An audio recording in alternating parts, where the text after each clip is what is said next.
అనుభవించాల్సిన అవసరం లేదు. కర్మ అనుభవించాల్సిన అవసరం లేదు. కర్మ అనుభవించాల్సిన అవసరం లేదు. ఎప్పుడైతే మనం యేసుక్రీస్తు వారి అతి పరిశుద్ధమైన రక్తంతో కడగబడితే మన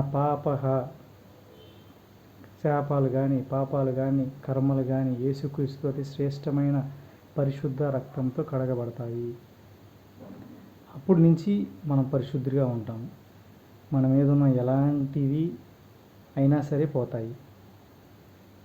ఇది తెలియక చాలామంది తమ జీవితాలను నాశనం చేసుకుంటున్నారు.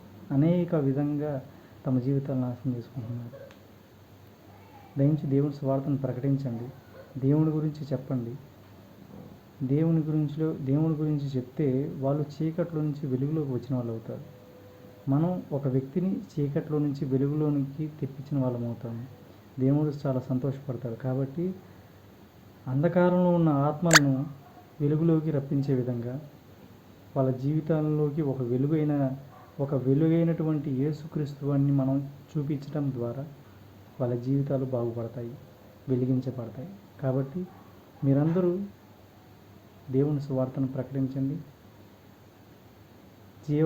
జీవ మార్గమైన యేసుక్రీస్తు వారిని వాళ్ళ జీవితాల్లో పరిచయం చేయండి. Praise the lord. ఆమేన్.